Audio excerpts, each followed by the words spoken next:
इतिहास की एक ऐसी घटना जो जीवन बदल कर रख देगी। जेलर पुस्तक का यह अंतिम एपिसोड है और इस एपिसोड में इतिहास की एक ऐसी घटना जानने को मिलेगी जो कईयों के जीवन को बदल कर रख देगी। इसलिए हमारी ये इच्छा है कि प्लीज आप पूरा वीडियो शांति से पूरे फोकस के साथ देखिएगा। माना कि कर्मों का दोष देखने वाला मनुष्य इस लोक में शांत एवं स्वस्थ रहता है, आनंददायक फल प्राप्त करता है, लेकिन परलोक में भव्य पुरस्कार मिलेगा, उसकी क्या गारंटी है। प्रस्तुत है जेलर पुस्तक का अंतिम एपिसोड 39। पर्युषण महापर्व के दिनों में परम पवित्र श्री कल्प सूत्र के व्याख्यानों का यानी कि प्रवचनों का पठन श्रवण किया जाता है। उसमें नागकेतु का दृष्टांत आता है। पूर्व जन्म यानी पिछले जन्म में नागकेतु एक 15 वर्ष के आसपास का किशोर था। उसकी माता की मृत्यु हो चुकी थी। सौतेली माता थी। सौतेली माता के प्रति भी वह इतना आज्ञानकित, नम्र और विनयी था। माता कभी भी कोई भी कार्य करने को कहे तो वह चाहे कैसा भी खेल खेल रहा हो उसे छोड़कर आनंद पूर्वक उसका काम कर देता था। लेकिन माता के दिल में नागकेतु के प्रति अत्यधिक द्वेष ही था। बात बात पर उसे डांटती रहती, थप्पड़ लगाती रहती और कभी कभी तो बड़ी ही निर्दयता पूर्वक पीटती, भूखा रखकर कमरे में बंद कर देती। दिन प्रतिदिन सौतेली माँ द्वारा दी जाने वाली तकलीफें बढ़ ही रही थी। किशोर बहुत दुखी हो गया। अंत में अपने एक मित्र की सलाह मांगने गया। उसके सौभाग्य से वह मित्र श्रावक था। जिन वचनों का उसने केवल श्रवण ही नहीं किया था बल्कि उन वचनों के अर्थ को समझा भी था और आत्मसात करके जीवन में उतारा भी था। इसी कारण से उसकी दृष्टि संकुचित नहीं थी, दीर्घ दृष्टि से विचार करने का गुण उसे प्राप्त था। इसलिए केवल वर्तमान को न देखकर दीर्घ भविष्य के विषय में सोचता था।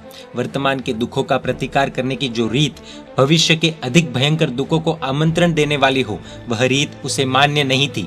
वह तो इस रीति से प्रतिकार करने में विश्वास रखता था जिससे न वर्तमान में दुख रहे न भविष्य में भी कोई दुख आए, और इतना ही नहीं, भविष्य में कुदरत भव्य पुरस्कार भी दे। प्रश्न उठता है कि क्या वर्तमान के दुख का ऐसा प्रतिकार संभव है क्या? पूज्य श्री कहते हैं कि है, संभव है, अवश्य संभव है, शंका के लिए कोई स्थान ही नहीं है। इस कल्याण मित्र ने भी ऐसा ही प्रतिकार बताया और उस किशोर को दूसरे ही भव में शाश्वत सुख का भोक्ता बना दिया। उसने भी मानो अपने समक्ष दो विकल्प रखे। इस किशोर को अपनी सौतेली माता द्वारा बहुत तकलीफें मिलती है क्योंकि नंबर 1, इस किशोर के कर्म दुष्ट है। नंबर 2, इस किशोर की सौतेली माता दुष्ट है। कल्याण मित्र अच्छी तरह से समझता है कि कुदरत के हाथों इस किशोर को पुरस्कार दिलाना है तो प्रथम विकल्प ही उसके मन में दृढ़ता पूर्वक स्थिर कर देना चाहिए, क्योंकि किशोर का मन तो दूसरे विकल्प को ही दृढ़ता पूर्वक स्वीकार करता है कि माता दुष्ट है। सामान्यतः सारी दुनिया अपनी परेशानियों के लिए किसी न किसी अन्य जीव को ही दोषित ठहराती है और उसे दुष्ट मानती है। हर बार यह उत्तर गलत होता है, जिसके फल स्वरूप प्राय जीव कुदरत की ओर से भयंकर सजा ही पाते हैं। किशोर की मनोदशा भी ऐसी ही थी, इसीलिए सौतेली माता के विषय में बहुत ही फरियाद करता रहता था। स्वयं कितना आज्ञानकित है, विनयी है इत्यादि कहते हुए सौतेली माँ कितने कष्ट देती है इसका वर्णन किया। फिर अपने कल्याण मित्र से पूछा कि मित्र, अब मुझे क्या करना चाहिए? किशोर का मित्र अगर चाहता तो कह सकता था कि तू इतना अज्ञानकित है, नम्र है, फिर भी तेरी सौतेली माँ तुझे इतने कष्ट दे रही है, तेरे हाथों में ताकत नहीं है क्या? उठा एक लकड़ी और कर दे उसे सही। एक बार ऐसे ही 2-4 दे दे कि हमेशा के लिए वो चुप हो जाए। ऐसी सलाह तो किशोर को भी अच्छी ही लगती, क्योंकि उसकी मनोदशा भी ऐसी ही ध्वनित कर रही थी कि उसकी माँ ही बड़ी दुष्ट थी और दूसरों को दुष्ट मानना यह तो जीवन के अनादिकालीन संस्कार है। इसलिए दोस्त, तेरी माता दुष्ट नहीं है, तेरे कर्म दुष्ट है। ऐसी बात उसे समझाना प्रवाह के विरुद्ध दिशा में तैरने जैसा ही कठिन था। फिर भी उस मित्र ने उस किशोर को यही समझाना उचित समझा, क्योंकि किशोर का वास्तविक कल्याण उसी में था। किशोर से यही शब्द कहे कि मित्र, तेरी माता को दुष्ट मत मान। दुष्ट तो है तेरे पूर्व में किए गए कर्म, प्रतिकार तो दुष्ट का करना होता है। जो दुष्ट नहीं है उसका भी अगर प्रतिकार करना है तो सब हमारा ही प्रतिकार करने लगेंगे। अब एक प्रश्न उठता है कि अगर माता का प्रतिकार नहीं करना है तो उसकी ओर से आने वाली पीड़ाओं का अंत ही नहीं आएगा, तो फिर यह प्रतिकार न वर्तमान में दुख रहे न भविष्य में दुख आए वाला प्रतिकार तो कभी भी नहीं बनेगा ना। उत्तर में पूज्य श्री कहते हैं कि नहीं, वह उस प्रकार का ही प्रतिकार बनेगा। आशय यह है कि जो कोई पीड़ाएं आती है, कष्ट आते हैं, सहन करना पड़े, अगर ये कष्ट जीव को दुखी करते हैं तो ही दुख रूप कहलाते हैं, अगर ये दुखी नहीं करते हैं तो ये दुख रूप नहीं कहलाते। पूज्य श्री एक सुंदर उदाहरण देते हैं। अन्य राज्यों पर विजय प्राप्त करके सिकंदर स्वदेश लौट रहा था। पराजित राजा की संपत्ति इत्यादि बहुत कुछ साथ में था।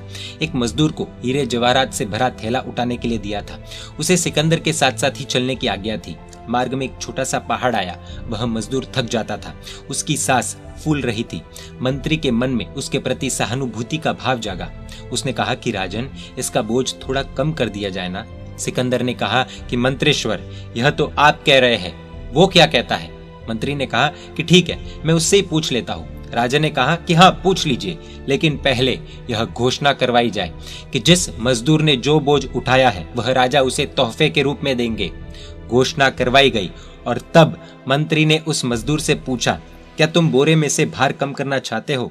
उसने स्पष्ट मना कर दिया। इतना ही नहीं, उसके चेहरे पर अब तक जो दीनता, विवशता और थकान के भाव झलक रहे थे, उसके स्थान पर ताजगी, स्फूर्ति और चमक दिखने लगी। यह भारी बोझ क्या अब उसके लिए दुख रूप रहा होगा? बोझ वैसा का वैसा ही है, सिर्फ मन की स्थिति बदल गई है और अब वह बोझ ही खुशी का कारण बन गया है।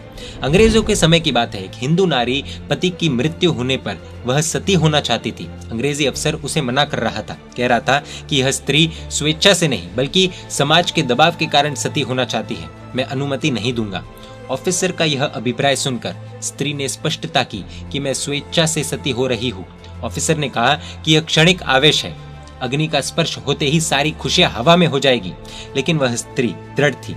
अंग्रेजी अधिकारी बोला कि मेरी परीक्षा में सफल होगी तो अनुमति मिलेगी। उसने आग जलाई और उस स्त्री से कहा कि इस अग्नि में अपना हाथ रख और तब तक हाथ नहीं खींचना तब तक मैं न कहूँ। स्त्री ने जलती आग में अपना हाथ रख दिया, उंगलियां जलने लगी, हथेली भी जल उठी, फिर भी उसने हाथ नहीं हटाया। इतना ही नहीं, उसके मुख पर एक विशिष्ट हास्य चमकने लगा। अंत में उस अधिकारी ने अनुमति दी और वह स्त्री उसी तेजोमय हास्य के साथ सती हुई। भगत सिंह ने भी हंसते हुए ही मृत्यु का स्वागत किया था ना। लोकोत्तर शासन में तो ऐसे अनगिनत दृष्टांत देखने को मिलेंगे ही। खंदक सूरी जी के 500 शिष्यों ने यांत्रिक घानी में पीले जाने के लिए पहले आप नहीं बल्कि पहले मैं ऐसी अहम अहमिका की थी। अगर मृत्यु दुख रूप लगती होती तो यह स्पर्धा या मुख पर हास्य संभव ही नहीं है। इस प्रकार सिद्ध होता है कि जो कष्ट जीव को दुखी करता है वही दुख रूप कहलाता है। पॉइंट नंबर 1, सौतेली माता को दुष्ट मानकर उसका प्रतिकार करूंगा तो कुदरत मुझे भयंकर सजा करेगी। इसके स्थान पर कर्मों को दुष्ट मानकर अगर उसको समता पूर्वक सहन कर लूंगा तो कुदरत मुझे भव्य पुरस्कार देगी। भव्य पुरस्कार की कल्पना त्रास को, तकलीफ को दुख रूप रहने ही नहीं देती। यह बात स्पष्ट है। पॉइंट नंबर 2, 2-3 किलो वजन उठाने का भी अभ्यास जिसे नहीं है उसे 5 किलो वजन उठाना कष्टमय प्रतीत होगा, लेकिन 10 किलो वजन उठाने की क्षमता प्राप्त कर लेने वाले को यह दुख रूप प्रतीत हो ही नहीं सकता। इसलिए एक संत ने प्रभु से सुंदर प्रार्थना की है कि हे प्रभु, मैं ये नहीं मांगता कि मेरा बोझ कम कर, मैं केवल इतना ही मांगता हूँ कि उस बोझ को उठाने वाली मेरी पीठ को अधिक मजबूत बना दे।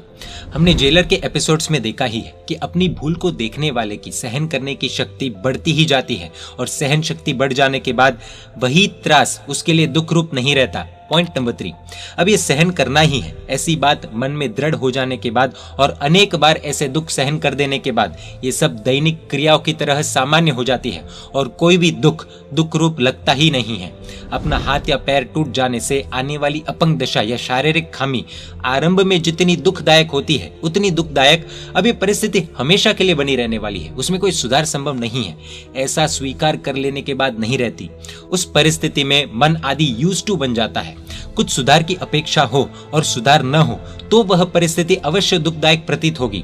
अन्य की भूल देखने वाले को यह सुधार की अपेक्षा रहती है क्योंकि उस अन्य का वर्तमान व्यवहार दुख का मूल प्रतीत हो रहा है, जबकि अपनी भूल को मानने वाला यह स्वीकार कर लेता है कि गलती हो गई है, वह हो गई है, अब उसे बदलना पूर्णतः असंभव है। इसलिए सुधार की इच्छा या अपेक्षा उसे रहती ही नहीं है और अपेक्षा नहीं है इसलिए यह परिस्थिति दुख रूप रहती ही नहीं है। कारण यह है कि अविखा अनानंदो परापेक्षा महादुखम इत्यादि शास्त्र वचन अपेक्षाओं को ही दुख कहते हैं।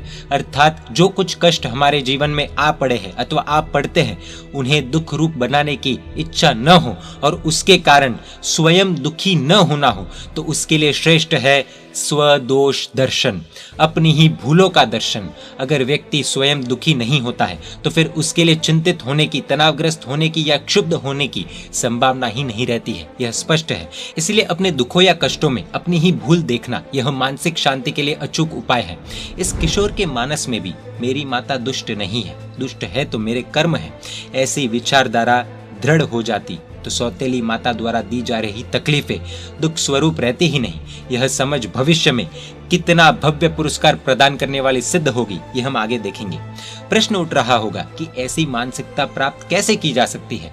अत्यंत भयंकर कष्ट सहन करते समय ऐसा विचार करना कि मेरे ही कर्मों का दोष है इत्यादि, और मन अपने ही कर्मों को दुष्ट मानने के लिए तैयार हो भी सकता है, लेकिन वास्तविकता में अपना एक भी दोष न हो, फिर भी अगर कोई हमें परेशान करता रहता हो, राह में कांटे बो रहा हो, तो मन ऐसा मानने के लिए कैसे तैयार हो सकता है कि यह व्यक्ति दुष्ट नहीं है। मन तो यही कहेगा कि वही बदमाश है, दुष्ट है, मुझे परेशान करता है। पूज्य श्री कहते हैं कि हाँ, सही है, अनादिकाल के संस्कार तो ऐसे ही है, और इसीलिए यही कहने वाला मन ऐसी सोच को, ऐसी मानसिकता को प्राप्त करे, यह कठिन है ही। फिर भी योग्य समझ के द्वारा विवेक को जागृत करने से ऐसी मानसिकता प्राप्त की जा सकती है। वो तो जेलर है, आदि विचारना ही योग्य समझ है, परंतु उस समझ द्वारा ऐसी मानसिकता प्राप्त करना अत्यंत आवश्यक ही है, क्योंकि मित्र समझता है कि आग लगी हो तो पानी ही छिड़कना चाहिए, पेट्रोल नहीं, तो ही मैं उसका सच्चा मित्र। गुणसेन के असह्य त्रास से त्रस्त अग्नि शर्मा अन्य कोई उपाय न रहने के कारण अपना घर और नगर सब कुछ छोड़कर भाग निकला और पहुंचा आश्रम में कुलपति के पास। कुलपति के पूछने पर अपनी सारी आप बीती कह सुनाई। भले ही कुलपति ने जैन शासन प्राप्त नहीं किया था, किंतु आर्य देश और आर्य संस्कार तो उन्हें प्राप्त थे। वे समझते थे कि आग लगी हो तब पानी ही छिड़कना चाहिए, चाहे दूसरे को अच्छा लगे या न लगे। अगर ऐसा मैं करूं तो ही मैं सच्चा हितैषी। अतः उन्होंने पानी छिड़कना आरंभ किया कि वत्स, गुणसेन तेरा उपहास क्यों करता है। अग्नि शर्मा कहते हैं कि गुरुजी, मेरा शरीर अत्यंत कुरूप है, इसलिए। कुलपति ने कहा कि वत्स, कुरूपता तो अनेक लोगों को मिली होती है, परंतु तेरे तो अंग प्रत्यंग में विचित्रताएं भरी हुई है ना। अग्नि शर्मा ने कहा कि जी हाँ गुरुदेव, मेरा एक भी अंग सीधा या अच्छा नहीं है। दर्पण में देखता हूँ तो मुझे भी बहुत बुरा लगता है। कुलपति ने कहा कि वत्स, तेरी इस कुरूपता के सर्जन में गुणसेन का हाथ होगा ना। अग्नि शर्मा ने कहा कि गुरुवर, इसमें गुणसेन का क्या चल सकता है, मेरे अपने कर्मों का ही दोष है। कुलपति ने कहा कि सही है वत्स, गुणसेन तेरा उपहास करता है तेरी कुरूपता के कारण, तेरी विवशता के कारण, और तेरी कुरूपता और विवशता की जड़ है तेरे द्वारा पहले यानी कि पूर्व भव आदि में किए गए अनुचित कर्म, तेरे पाप कर्म, अर्थात तेरे उपहास का मूल है तेरे पूर्वकृत पाप कर्म ही। यही तुझे मन में सोचना है। यदि ऐसे पाप कर्म नहीं होते तो ऐसी कुरूपता न होती, और यदि यह कुरूपता न होती तो तू इन सब के उपहास का पात्र भी नहीं होता। अग्नि शर्मा ने कहा कि गुरुदेव, आपकी बात तो सही प्रतीत होती है, परंतु जो कुछ होता है वह सब क्या हमारे कर्मों के कारण ही होता है। कुलपति ने कहा कि हाँ वत्स, जैसा बोएंगे वैसा पाएंगे। यह नियम यदि जगत में नहीं होता तो जगत का कोई भी जीव दुखी दिखाई नहीं देता, क्योंकि दुख किसी को भी नहीं चाहिए। कुलपति ने अग्नि शर्मा के मन में यह बात बहुत दृढ़ कर दी कि अपने प्रत्येक कष्ट के मूल में स्वयं के पूर्वकृत कर्म ही है, यानी कि कष्ट हमारे कर्मों के कारण ही आते हैं। फिर तो यह स्वाभाविक है कि जो दुष्ट लगता है उसका प्रतिकार करने की इच्छा जागती है। कर्मों का दोष है तो कर्मों के अगेंस्ट लड़ाई होगी। कर्मों के प्रबल प्रतिकार हेतु एकमात्र शस्त्र है तप। अग्नि शर्मा ने सोचा कि मेरे कर्म अति अति दुष्ट है, अतः उसके प्रतिकार हेतु मैं तप भी अति अति तीव्र करूंगा। मासक शमन के पार ने मासक शमन, और वह भी जीवन पर्यंत। अब गुणसेन के प्रति न कोई रोष का भाव, न अप्रीति या न कोई फरियाद, और कोई बुरे भाव नहीं है, तो मन भी डूब गया अपूर्व शांति के सागर में। पूज्य श्री कहते हैं कि अगर कल्पना करें, मान लीजिए कि कुलपति ने अग्नि शर्मा को ऐसी विचारधारा की ओर प्रेरित न किया होता, अथवा अग्नि शर्मा ने गुरु की बातों को दिल से स्वीकारी न होती, तो गुणसेन से दूर चले जाने के कारण गुणसेन का त्रास सहन करने की स्थिति तो नहीं ही रहती, लेकिन आज तक सहे हुए उस त्रास की स्मृति यानी यादें बार बार मन को त्रस्त करती रहती, पीड़ित करती रहती। स्वयं के द्वारा सहन की हुई इतनी भयंकर मानसिक यातनाएं, और फिर भी गुणसेन को कुछ भी न कर सकने की व्यथा विवशता, और ऊपर से शत्रु समान गुणसेन का राजा बनना इत्यादि, उसकी प्रगति देखकर मन में कितनी जलन एवं ईर्ष्या होती, ये सब समझने जैसा है। हम जिसे घोर अन्यायी दुष्ट शत्रु मान रहे हैं, वो हमें अनेक दोषों से भरा हुआ है, नालायक, पीड़ा देने वाला आदि ही लगेगा, क्योंकि हम उसे शत्रुता के चश्मे से देख रहे हैं। परंतु दूसरे लोग तो शत्रुता का चश्मा पहनकर नहीं देखते हैं, इसलिए वे तो उसे दुष्ट नहीं बल्कि गुणवान मानते हैं और उसकी जय जयकार करते हैं, उसे फूलमालाएं पहनाकर उसका सम्मान करते हैं। और जब इन दूसरे लोगों में अपने निकट के मित्र, स्वजन या स्नेही भी दिख पड़ते हैं तो ये सब अधिक असह्य हो जाता है। कभी कभी तो ऐसा भी होता है कि वह व्यक्ति गुणवान नहीं होता, फिर भी उसके पुण्योदय के कारण सब उसे गुणवान मानते हैं और उसके गुण गाते रहते हैं। पुण्यवान होने के कारण ही वह सर्वत्र सफलता प्राप्त करता है, प्रगति के पथ पर आगे बढ़ता ही जाता है। शत्रुता का भाव मन में होने के कारण हमने जिसकी निष्फलता, अप्रतिष्ठा और हानि की कामना की थी, उसकी सफलता को हम सहन नहीं कर सकते हैं। उसमें भी अगर उसे बार बार सफलता प्राप्त हो रही हो तो मन में भयंकर तूफान उठते हैं। स्वयं जिसकी बुराई चाहते हैं, उसी के लिए प्रयत्नशील है, उसकी प्रगति और प्रतिष्ठा देखने को मिले, तब कुदरत के प्रति भी धिक्कार की भावना जागती है। अगर ईश्वर को ही कर्ता हर्ता मानने वाले हैं तो ईश्वर को भी कोसने की इच्छा हो जाए, ऐसा उल्कापात मन में जागता है। और कभी कभी तो उस व्यक्ति से मिलने वाली परेशानियों की तुलना में कहीं अधिक कष्टप्रद तो यह मानसिक त्रास हो जाता है। पूज्य श्री एक महत्वपूर्ण प्रश्न पूछते हैं कि खुद के कर्मों का दोष देखने से परलोक में प्राप्त होने वाले लाभ को बाजू में रखे तो भी इस जन्म में प्राप्त होने वाले मानसिक त्रास से मुक्ति और मन को प्राप्त होने वाली अपूर्व शांति का लाभ क्या कम है? पूज्य श्री कहते हैं कि किसी एक या अनेक व्यक्तियों की ओर से सहनी पड़ती अनेक परेशानियों के कारण जिनका मन संतप्त, व्यथित, दुखी रहता हो, उन सभी को अत्यंत करुणा से, हृदय की गहराई से हार्दिक प्रेरणा है कि अंतःकरण पूर्वक स्वकर्म दोष देखने का प्रयास करें, यानी कि खुद के दोष देखने का प्रयास करें। इस पुस्तक में दिए गए अनेक उदाहरण एवं तर्कों के द्वारा कोई मनुष्य दुष्ट नहीं है, मेरे दुखों का कारण नहीं है, दुष्ट तो है मेरे अपने कर्म। यह बात अपने आप को, अपने मन को समझाने का प्रामाणिक एवं पर्याप्त प्रयत्न करे, एक अपूर्ण मानसिक चमत्कार होगा, निश्चित रूप से होगा। अनेक महंगी औषधियों से, दवाइयों से जो शांति प्राप्त करना दुर्लभ है, वो शांति बिना किसी औषधि के सरलता से प्राप्त हो जाएगी। फिर से नागकेतु की कथा पर आते हैं।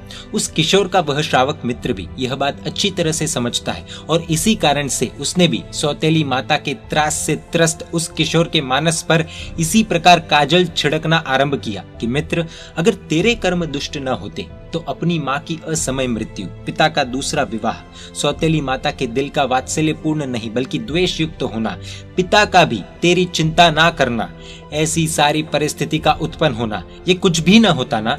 इस प्रकार कई बातें समझाकर उसने सौतेली माता के प्रति किशोर के मन में जो द्वेष की आग जल रही थी उसे बुझा दिया। ये सारे कष्ट मेरे ही पूर्वकृत कर्मों का दुष्परिणाम है, यानी कि पहले किए गए कर्मों का दुष्परिणाम है। ये बात उस किशोर के मन में दृढ़ हो गई और तुरंत ही उसके मन में से सौतेली माता के विषय में रही सारी फरियादें दूर हो गई और वो भी अब अपने पूर्वकृत कर्मों का प्रतिकार करने के लिए तत्पर हो गया। श्रावक मित्र ने भी वही उपाय बताया। तप, पूर्वकृत कर्मों का नाश करने के लिए अट्ठम का तप कर। किशोर ने श्रावक मित्र की मूल्यवान सलाह का स्वीकार किया। पर्युषण महापर्व में अट्ठम का तप करने का संकल्प किया। मेरे ही पूर्वकृत अपराधों की सजा है, यह दृष्टि प्राप्त हो चुकी थी, अतः सजा का स्वीकार कर लेने की मानसिकता है। सौतेली माता के विषय में अब न कोई फरियाद, न कोई दुर्भाव, मन अब शांत, प्रशांत, उपशांत हो गया है। एक दिन घास की कुटिया में किशोर सोया हुआ था। सौतेली माता ने उसे देखा। उसके हृदय में तो इस पुत्र के प्रति वही द्वेष है, अतः इस परिस्थिति को अच्छा मौका समझकर उसने अचानक कुटिया में आग लगा दी। कुटिया के साथ किशोर भी जलकर भस्म हो गया, परंतु मन में एक ही रटन था, पर्युषण अट्ठम, पर्युषण अट्ठम। और अब देखिए, मेरी माता दुष्ट नहीं है, मेरे कर्म दुष्ट है। इस सही उत्तर का, इस सोच का, इस मानसिकता का कुदरत द्वारा दिया गया भव्य पुरस्कार। वैसे देखने जाए, तपस्या में किसी की मृत्यु हो जाए तो धर्म पर उंगली उठाने वाले बहुत होते हैं। यह एक अलग विषय है, कभी विस्तार में जरूर देखेंगे। लेकिन धर्म की शरण लेने वाले को कैसा पुरस्कार कुदरत देती है, आइए देखते हैं। चंद्रकांता नामक एक नगरी थी जिसके राजा थे विजयसेन और नगर श्रेष्ठी थे अत्यंत श्रीमंत श्रीकांत। उनकी पत्नी का नाम था श्री सखी। विवाहित जीवन के कई वर्ष बीत चुके थे, व्यतीत हो चुके थे, परंतु संतान प्राप्ति नहीं हुई थी। अनेक उपाय कर चुके थे, किंतु कामना और प्रतीक्षा का अंत न आया। कुछ समय के बाद इसी किशोर ने इस नगर श्रेष्ठी के घर पुत्र के रूप में जन्म लिया। नाम रखा गया नागकेतु। पूर्व भव में कुटिया में रहने वाला कंगाल किशोर अत्यंत संपन्न परिवार में महल के समान भवन में खेलने वाला नागकेतु बना। पूर्व जन्म में ममतामयी माता का वियोग और सौतेली माता के द्वारा दिए हुए कष्ट सहे थे। पिता का स्नेह भी उसके लिए दुर्लभ था, क्योंकि पूर्व भव में अगर पिता सहृदयी होता तो अपर माता यानी कि सौतेली माता भी इतने कष्ट न दे पाती। इस जन्म में दीर्घकालीन प्रतीक्षा के बाद पुत्र की प्राप्ति हुई थी, जिससे परिवार एवं माता पिता का तो असीम प्रेम मिला ही, परंतु सेठ के घर पुत्र हुआ, सेठ के घर पुत्र हुआ, इस तरह पूरे गांव का भी वह प्रिय हो गया। और अभी तो ये प्रारंभ था, कुदरत तो इससे कई गुना अधिक कैसे भव्य पुरस्कार देती है, आइए देखते हैं आगे। शिशु की उम्र अभी तो केवल 3 या 4 महीने की है। स्तनपान ही जीवन है और पर्युषण महापर्व आ रहा है। परिवारजनों में से कोई बोला, पर्युषण आ रहा है, मैं अट्ठम करूंगा। अन्य किसी ने कहा, पर्युषण में मैं भी अट्ठम करूंगा। अन्य किसी ने भी ये शब्द दोहराए। इस बार बार दोहराए गए शब्दों को सुनकर उस शिशु के मन में भी अट्ठम, पर्युषण ये शब्द प्रतिध्वनित होने लगे और धीरे धीरे इस जन्म और पूर्व जन्म के बीच के अंधकार की परतें हटने लगी। शिशु को जाति स्मरण ज्ञान हुआ, पूर्व जन्म का ज्ञान हुआ। अपनी किशोरावस्था, सौतेली माता का त्रास, श्रावक मित्र की सलाह, अट्ठम का संकल्प, सब कुछ दृष्टि सन्मुख आ चुका था। स्तनपान करने वाले शिशु नागकेतु ने निश्चय किया कि अब पर्युषण की भी प्रतीक्षा नहीं करनी है, आज से ही अट्ठम। शिशु की तपश्चर्या शुरू हो गई। माता श्री सखी पुत्र को दूध पिलाने का प्रयत्न करने लगी, परंतु शिशु दूध पीता ही नहीं है। माता का दूध तो एकदम हल्का होता है, आसानी से हजम हो जाता है, 2-3 घंटों में तो पेट खाली भी हो जाता है। 3-4 मास का शिशु, उसके शरीर की क्षमता कितनी, कुछ ही समय में वह बेहोश यानी कि मूर्छित हो गया। स्वजनों ने सोचा कि उसकी मृत्यु हो गई है। नगर के बाहर ले जाकर गड्ढा बनाकर शिशु को गाड़ दिया। नागकेतु के पिता श्रीकांत को इतना सख्त आघात लगा कि उनकी भी मृत्यु हो गई। उस काल में राज्य का नियम था कि पिता का कोई पुत्र न हो तो मृत व्यक्ति की सारी संपत्ति राजकोष में दे देनी चाहिए। राज्य के अधिकारी संपत्ति लेने के लिए आ गए, परंतु नागकेतु तो कुदरत के भव्य उपहारों का अधिकारी था। उसकी चिंता कुदरत को करनी है और कुदरत ने पाताल लोक में स्थित नागराज धर्मेंद्र के सिंहासन को कंपित किया। उसने अवधि ज्ञान से सारा वृत्तांत जान लिया। ब्राह्मण का रूप धारण करके वह पृथ्वी थल पर आया। राजपुरुषों को श्रेष्ठी श्रीकांत की संपत्ति लेने से रोका और श्रीकांत का पुत्र जीवित है ऐसा उसने बताया। अब राजा विजयसेन तथा अन्य लोग जहां शिशु को गाड़ दिया था वहां दौड़े, ऊपर से मिट्टी हटाई और शिशु को बाहर निकाला। ब्राह्मण ने उस पर अमृत का सिंचन किया और वह होश में आया। वह ब्राह्मण ने यानी धर्मेंद्र ने राजा से कहा कि इस बालक का खूब जतन से पालन करना, भविष्य में यह तेरी एवं तेरे नगर की रक्षा करने वाला है। वह चरम शरीरी है यानी कि इसी भव में सर्व कर्मों का क्षय करके मोक्ष में जाएगा। कुछ समय के बाद नगर में एक घटना घटी। एक बार एक निर्दोष मनुष्य को चोर समझकर राजा ने उसे देहांत दंड दे दिया। मृत्यु के समय थोड़ी समता रखने के कारण वह मनुष्य देव बना। देव ने अवधि ज्ञान से अपना पूर्व भव देखा और राजा पर भयंकर द्वेष भाव जागृत हुआ। राजा पर उपद्रव करने तथा नगर का नाश करने के लिए वह तैयार हो गया। उसने एक विराट शिला नगर पर फेंकी। नागकेतु ने देखा भव्य जिन मंदिरों का विध्वंस कैसे होने दिया जाए। उसने ऊपर आकर अपनी एक उंगली उठाई। प्रचंड पुण्य के प्रभाव से और अपूर्व तेज की शक्ति से शिला रुक गई। नगर की रक्षा हुई और कुछ वर्ष व्यतीत हुए। प्रभु की पुष्प पूजा करते समय पुष्प में रहे एक छोटे से सर्प ने डस लिया। तीव्र वेदना, फिर भी नागकेतु शुभ ध्यान में अपूर्व समता पूर्वक आगे बढ़े। क्षपक श्रेणी से केवल ज्ञान प्राप्त किया। शुभ भावों के प्रभाव से सर्पदंश का कोई असर न हुआ। दीर्घ काल तक केवली स्वरूप में विचरण करके अंत में 4 अघाती कर्मों का क्षय करके मोक्ष में पहुंचे। हम में से कई लोगों ने अट्ठम तो क्या, अट्ठाई एवं मासक क्षमण जैसे तब भी कई बार किए हैं, परंतु धर्मेंद्र तो क्या, एक सामान्य देव भी आया नहीं है। और बालक नागकेतु के पास तो स्वयं धर्मेंद्र आए। नागकेतु का राजा के द्वारा अत्यंत ममता एवं प्रेम पूर्वक लालन पालन हुआ। द्वेषी देव का सामर्थ्य भी नागकेतु के सामने हार गया। नगर बच गया और सर्वोच्च शिखर के समान सर्वोच्च ज्ञान, अनेक जन्मों की दीर्घ कठोर साधना के बाद भी जिसकी प्राप्ति अत्यंत दुर्लभ है, उस केवल ज्ञान की प्राप्ति और मोक्ष। पूज्य श्री कहते हैं कि सही उत्तर के लिए कुदरत की ओर से प्राप्त होने वाले ये पुरस्कार कितने भव्य होते हैं ना। क्या ऐसे भव्य पुरस्कार प्राप्त करना हम भी नहीं चाहेंगे? कुदरत के लिए हम भी ना तो पराये हैं ना ही अप्रिय। वो तो हमें भी ऐसे ही कल्पनातीत भव्य पुरस्कार देने के लिए तैयार है। वह केवल प्रतीक्षा कर रही है उसके द्वारा ली गई परीक्षा में हमारे सही उत्तर की। जीवन में कुछ भी सहन करने का समय आए तब मेरे कर्मों का ही दोष है। कष्ट देने वाला तो केवल जेलर और सिर्फ जेलर है। जेलर पुस्तक का यह अंतिम एपिसोड था। यह पुस्तक कवर करने में लगभग 1 साल बीत गया। जब भी जीवन में कष्ट आए, यह सीरीज बार बार देख सकते हैं। इस जेलर पुस्तक की पूरी सीरीज देखने के बाद आपके जीवन में क्या बदलाव आया है, प्लीज कमेंट द्वारा हमें फीडबैक जरूर दें। Jailer book is now available in 6 languages: English, Hindi, Kannada, Tamil, Marathi, Gujarati. इस life changing motivational inspirational jailer book को hridayodgar.com वेबसाइट से प्राप्त कर सकते हैं। www.hrudayodgar.com। फीडबैक के लिए या अधिक जानकारी के लिए इस ईमेल पर अथवा इस कॉन्टैक्ट नंबर पर भी संपर्क कर सकते हैं।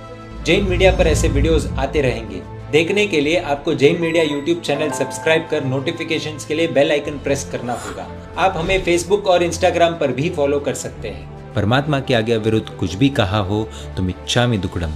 जय जिन शासन, जय महावीर।